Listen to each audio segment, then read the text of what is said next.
दोस्तों एक बार की बात है जब एक विद्यार्थी यानी स्टूडेंट अपने ज्यादा बोलने की आदत से बहुत परेशान था। वो एक ऐसा लड़का था जिसको हर चीज में कोई ना कोई ज्ञान देने की आदत थी, चाहे उससे कोई कुछ पूछे या ना पूछे। वो हर चीज के बारे में अपनी राय आगे रखता था। बाकी स्टूडेंट्स और टीचर्स के बारे में उसकी अपनी एक पॉजिटिव और एक नेगेटिव सोच थी, जिसे वो बिना कुछ सोचे समझे बाकी लोगों से शेयर कर देता था। जब भी कोई उससे बात करने आता था या उससे कोई अपनी प्रॉब्लम शेयर करता था तो वो बिना उसकी पूरी बात सुने उसे सलाह और ज्ञान देने लगता था। अक्सर उसे हर चीज का ज्ञान नहीं होता था और ये बात वो भी अंदर से जानता था, लेकिन ना जाने क्यों जब भी वो लोगों के बीच आता था तो हर चीज में लोगों को टोकना और उन्हें बोलना कि ये ऐसे करो वो ऐसे करो कहना शुरू कर देता था। साथ ही अपनी आधी अधूरी नॉलेज को वो लोगों में बांटता रहता था और यही वजह थी कि कोई भी और स्टूडेंट या टीचर उसकी बातों को सीरियसली नहीं लेता था। सबको उसके बारे में बस यही लगता था कि इससे कुछ नहीं पता और ये कुछ ना कुछ बोलता ही रहता है। इसीलिए लोग उसके पीठ पीछे उसकी इस ज्यादा बोलने की आदत का मजाक उड़ाते थे। उस लड़के को भी ये लगने लगा था कि उसकी इस ज्यादा बोलने की आदत से दूसरों की नजर में उसकी रिस्पेक्ट कम होती जा रही है, लेकिन फिर भी वो अपनी इस आदत को छोड़ नहीं पा रहा था। जिससे परेशान होकर वो अपने टीचर के पास गया और अपनी सारी प्रॉब्लम्स उनके साथ शेयर करी। तब उसके टीचर ने उससे कहा कि देखो बेटा,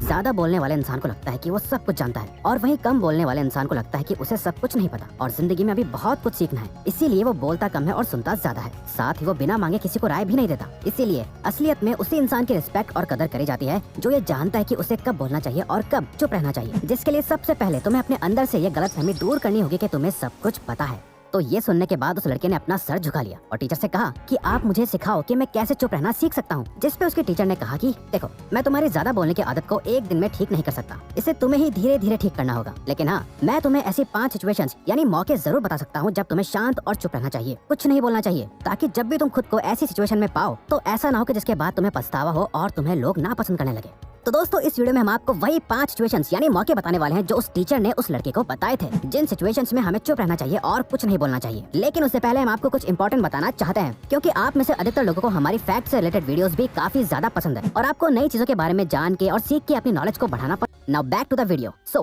number 1, when you feel no one can understand your feelings with your words, यानी जब आपको ऐसा लगे कि लोग आपकी फीलिंग्स को आपकी बातों से नहीं समझ सकते, उस वक्त आपको चुप रहना चाहिए। अक्सर लोग बहुत जल्दी इमोशनल होकर अपने दुख और अपनी प्रॉब्लम्स लोगों से शेयर करने लग जाते हैं, जबकि उन लोगों को कोई फर्क नहीं पड़ता कि सामने वाला किस हाल में है, और अगर फर्क पड़ता भी है तो भी वो अपना सब कुछ छोड़ के उसकी मदद नहीं करने लग जाते। वो कुछ देर आपसे बात कर लेंगे और आपके दुख को भी समझेंगे, लेकिन उसके बाद वो अपनी लाइफ में बिजी हो जाएंगे, क्योंकि हर इंसान आखिर में अपने लिए ही जीता है और उससे खुद से ही मतलब होता है। उसे अपने बारे में ही बात करना ज्यादा पसंद होता है। अच्छा, आप खुद ही सोचो कि आपका कोई जानने वाला परेशानी में रोता हुआ अपनी प्रॉब्लम लेके आपके पास आता है, तो आप एक अच्छा इंसान होने के नाते पहली बार में उसकी मदद कर दोगे, दूसरी बार भी कर दोगे। पर अगर वो बार बार आपके पास अपने सारे दुख दर्द और प्रॉब्लम्स लेके आता रहेगा तो उससे आपको इतनी नेगेटिव एनर्जी मिलने लगेगी कि आप खुद उससे दूर भागने लगोगे, क्योंकि ये एक बेसिक ह्यूमन नेचर है। किसी को भी उस इंसान के साथ ज्यादा रहना पसंद नहीं होता जो मोस्टली अपनी प्रॉब्लम से गिनवाता रहता है, और वो कितना परेशान है बता के वो हमारी भी एनर्जी ड्रेन कर देता है। इसलिए कभी कभार अपनी फैमिली या बहुत ही करीबी फ्रेंड के साथ अपनी प्रॉब्लम शेयर कर लिया करो, लेकिन कभी भी ऐसा इंसान मत बनो जो हर किसी से अपनी लाइफ में चल रही प्रॉब्लम्स और नेगेटिव बातों को ही शेयर करता रहता है। तो जब भी आपको लगे कि ये इंसान आपके इतना करीब नहीं है और ये आपको नहीं समझ सकता, तो उसके सामने अपना मुंह बंद रखो तो बेहतर है।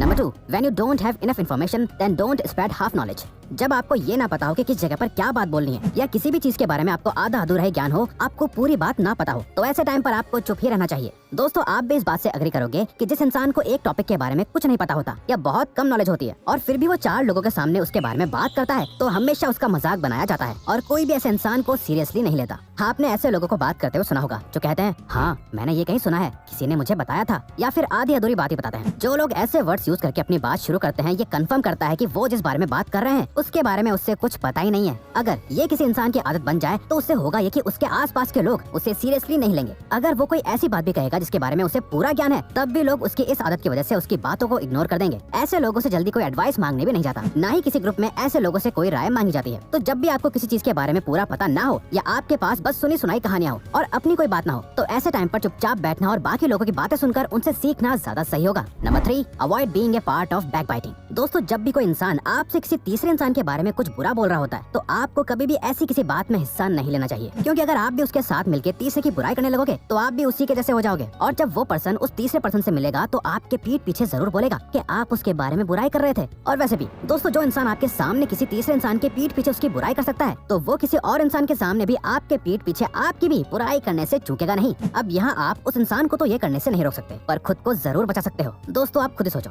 जब आपको पता चलता है कि कोई पर्सन आपके पीठ पीछे आपकी बुराई कर रहा था, तो उस इंसान के लिए आपकी नजरों में उसकी रिस्पेक्ट बढ़ती है या घटती है? जो इंसान बुराई कर रहा है, आप उसकी हाँ में हाँ मिला के किसी तीसरे इंसान के बारे में बुरा भला बोल रहे हो, तो जब उस तीसरे इंसान को पता चलेगा कि आप भी उस इंसान के साथ थे, बेशक आपका उसकी बुराई करने का कोई इंटेंशन नहीं था, लेकिन क्योंकि जब उसकी बुराई हो रही थी तब आपसे अपना मुंह बंद नहीं रखा गया, तो वो आपसे नफरत करने लगेगा और आपकी रिलेशनशिप खराब हो जाएगी। वो कहता है ना, गेहूं के साथ घुन भी पिसता है। इसीलिए अगर आप किसी की बुराई में शामिल होंगे तो आप ही सबसे पहले बुरे बनोगे। Number 4, when someone is throwing their anger to you. जब कोई आपके ऊपर गुस्से या नफरत से चिल्लाए या आपकी इंसल्ट करने की कोशिश करे, तो ऐसे टाइम आप चुप रहकर सामने वाले के गुस्से और नफरत को कम कर सकते हो और साथ ही सिचुएशन को और खराब होने से बचा सकते हो। आप खुद ही इमेजिन करो, एक आदमी है जो बहुत चीख चिल्ला रहा है, सामने वाले को बहुत बेइज्जत कर रहा है, उस पे हंस रहा है, उसका मजाक उड़ा रहा है। आसपास के लोग उस आदमी को चीखते चिल्लाते देख रहे हैं, पर सामने वाले आदमी को कोई फर्क ही नहीं पड़ रहा, वो बस उसे चुपचाप सुन रहा है, कोई जवाब नहीं दे रहा। अब आप इस भीड़ का हिस्सा होते हैं और आप ऐसे दो लोगों को देखते हो, तो आप किसकी ज्यादा रिस्पेक्ट करोगे? जो चीख चिल्ला रहा है, लड़ रहा है, या फिर जो चुपचाप शांति से as a mature and mentally strong person situation को हैंडल कर रहा है? ऐसी सिचुएशन में जो इंसान चुप रहता है वो कमजोर नहीं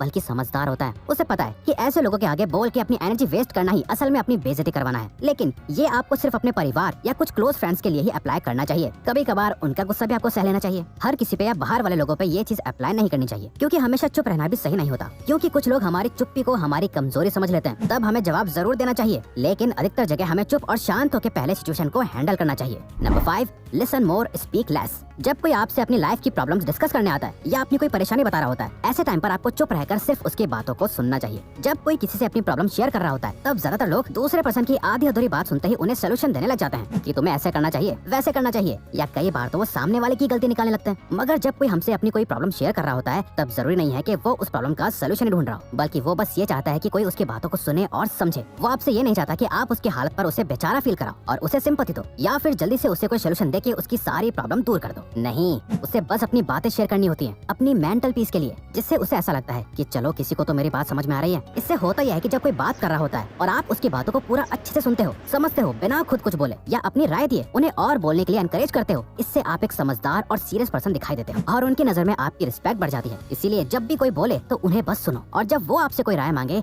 या आपके व्यूज जानना चाहे, सिर्फ तभी अपनी बात रखो, अपनी राय दो, उससे पहले कभी नहीं। तो दोस्तों ये वीडियो पसंद आए तो लाइक करे, शेयर करे और चैनल को सब्सक्राइब कर ले, बेल आइकन को भी प्रेस कर ले ताकि अगला नोटिफिकेशन सबसे पहले आपको मिले।